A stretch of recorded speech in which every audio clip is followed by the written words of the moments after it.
Assalamu alaikum wa rahmatullahi wa barakatuh. Today I want to talk to you about something that might feel heavy, but it's also deeply necessary.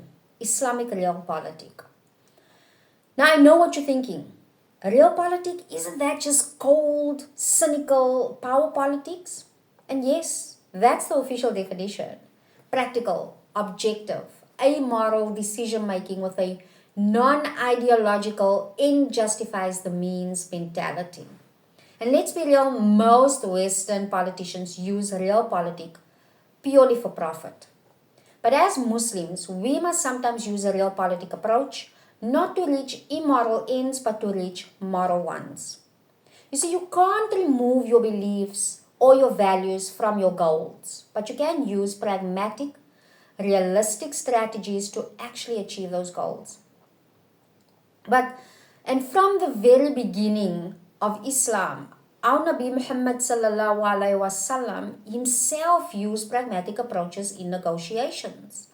Al-Khayr in the Qur'an made choices that seemed wrong in the moment but were part of a bigger wisdom that only unfolded later.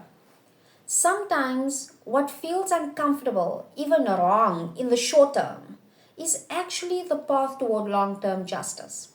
That's why delayed gratification is so important in politics, in life in general, really.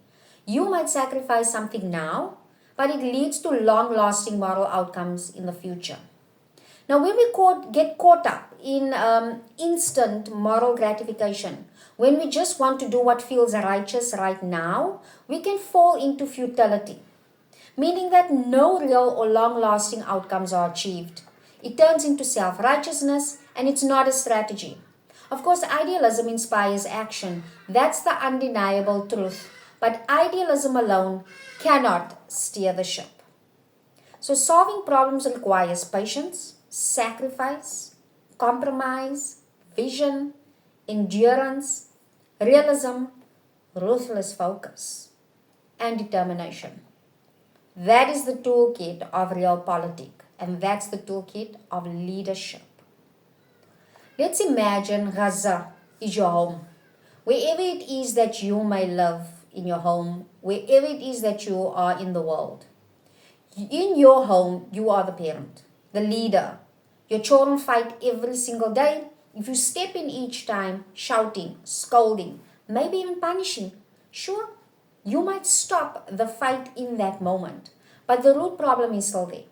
The conflict comes back again and again and again.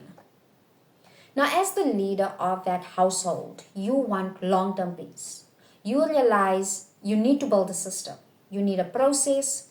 You need negotiation so that everyone agrees, so that peace can last.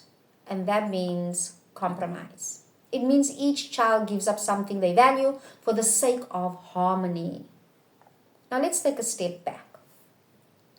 Leaders of entire nations face the very same dilemma, at a larger scale, no doubt.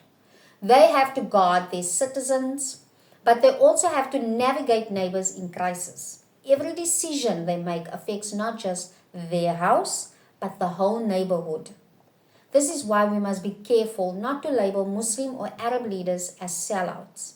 When they engage with Western or Zionist powers, it's easy to demand they go in guns blazing. But let's be honest, that would destabilize the Middle East and Africa for generations. Or you may even get triggered when you hear two-state solution, when you hear that term, two-state solution. But the reality is that this is the internationally recognized solution, and by rejecting it, the alternative would be to drive the Jews into the sea. And that is definitely not the answer. Leaders are forced to weigh wrongs against worse wrongs. Sometimes tolerating one injustice prevents a far greater catastrophe. And this is what Islamic Realpolitik is all about. So it's not betrayal, it's wisdom. And the model of all this is extremely simple. We need to be realistic in our approach. Idealism should fuel our passion, but realism must guide our strategy. Islamic Realpolitik is not about abandoning our values. It's about protecting them, preserving them, and achieving them in ways that last. It's about being smart, being patient, and being deeply committed to the long game, just as our Prophet ﷺ was. So, the next time you feel frustrated at what leaders are doing or not doing, please pause. Ask yourself, is this the short-term gratification that I want to see, or is this the long-term vision that I want to win? Because if you truly want justice, if you truly want dignity, if we truly want peace, we must learn to think not just with our hearts, but we also need to think with wisdom.